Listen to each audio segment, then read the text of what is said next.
सज्जन 1234 channel में आपका स्वागत है।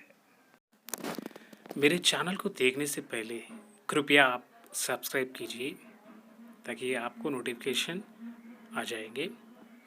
आज हम पढ़ने जाएंगे उपन्यास की परिभाषा और उसकी जो स्वरूप। उपन्यास शब्द का अर्थ है उप प्लस न्यास, इन दोनों शब्दों के योग से बना है, जिसका अर्थ होता है मनुष्य के निकट रही हुई वस्तु। इसका मतलब हुआ कि उपन्यास एक ऐसी साहित्यिक रचना है जो लेखक पाठक दोनों को अपने निकट और अपने समीप अर्थात अपनी लगे। लेखक को लगे कि वह उपन्यास के द्वारा जीवन के अपने अनुभव प्रस्तुत कर सकता है और पाठक को लगे कि उपन्यास में वह उसी जीवन का प्रतिबिंब देख सकता है जो जीवन उसके आसपास का होता है। इसी कारण उपन्यास हमें जीवन का यथार्थ चित्रण देता है और हमारा मनोरंजन भी करता है।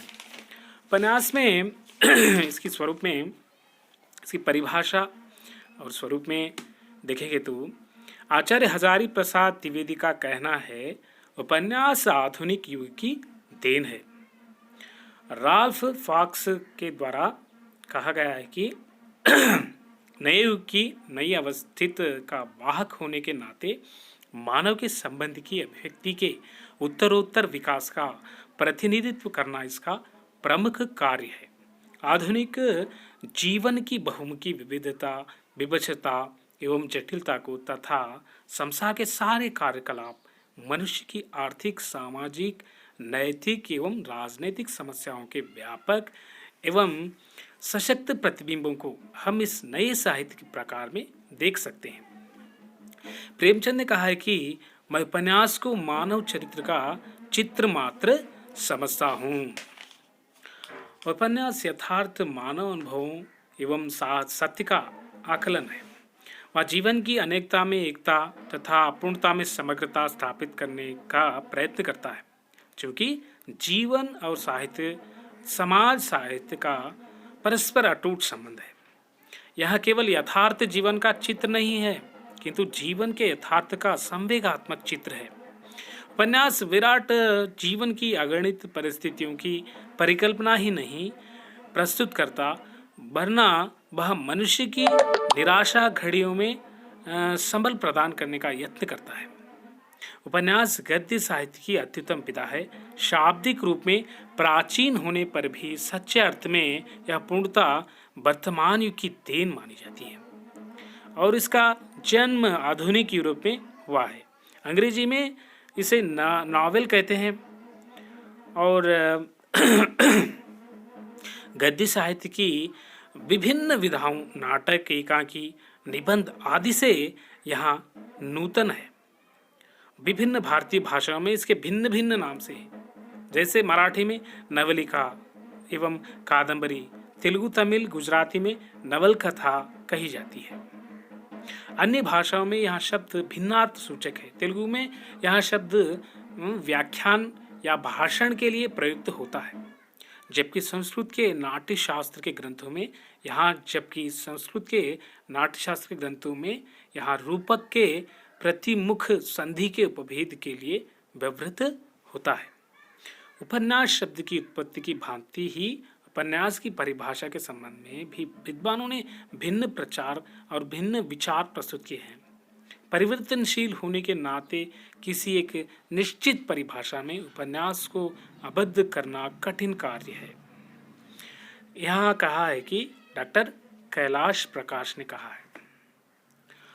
और देखिए, जिसमें घटनाओं की नवीन ढंग से योजना हो, जिसमें दृष्टिकोण की नूतनता हो और जो समकालीन जीवन का मनोरंजन शैली से वर्णन प्रस्तुत करती है, यहाँ कही गई, और समय का साथ देने वाला गति धर्म साहित्य का रूप है।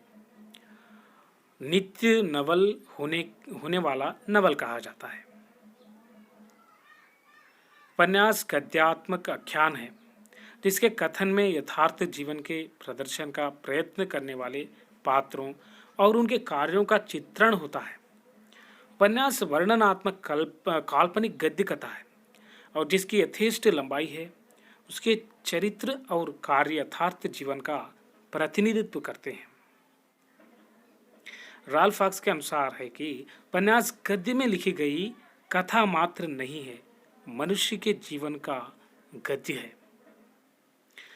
काव्य, नाटक, सिनेमा, चित्रकला, संगीत द्वारा प्रस्तुत यथार्थ से उपन्यास का यथार्थ निश्चय ही भिन्न है। और वाल्टर काम्पबेल के अनुसार उपन्यास एक लंबी गद्य वर्णन है जिसमें मानव चरित्र विविध रूपों में हमारे समक्ष आता है और उसकी परिधि धरती से व्यापक है। उपन्यास एक विशाल सरिता है जिसमें व्यक्ति व समाज का प्रतिबिंब पड़ता रहता है। जीवन के यथार्थ चित्रण के साथ साथ जीवन में प्रचलित विभिन्न विचारधाराओं की अभिव्यक्ति के द्वारा आदर्श की प्रतिष्ठा करना प्रारंभिक हिंदी उपन्यासों का प्रमुख उद्देश्य रहा है। उपन्यास द्वारा मनुष्य स्वयं का अन्वेषण करता है, उसमें पात्रों का व्यक्तित्व प्रस्तुत किया जाता है, उसका चरित्र नहीं, और उसका नायक युग की सीमाओं से परे किसी शाश्वत जीवन मूल्य अथवा आदर्श का संदेश देता है। उपन्यासकार अपने अनुभव के आधार पर मानव हृदय के गुह्य रहस्यों को और उसके आवेगों, स्वप्नों, स्वकथनों की प्रत्यक्षीकरण करता है। इसमें पात्र, घटनाएं काल्पनिक होते हैं। नावल एक श्रृंखलाबद्ध कहानी है। यह कहानी वास्तव में ऐतिहासिक रूप में सत्य नहीं है, किंतु वास्तविक सहज ही हो सकती है। उपन्यास पाठक जगत की सर्वाधिक प्रिय साहित्य की विधा मानी जाती है। हजारी प्रसाद द्विवेदी कहते हैं कि कविता यथार्थता की अपेक्षा कर सकती है, संगीत भी यथार्थता को छोड़कर भी हो सकता है, लेकिन उपन्यास और कहानी के लिए यथार्थता प्राण मानी जाती है। उसके ना होने से क्या होता है, उपन्यास प्राणहीन वस्तु बन जाती है।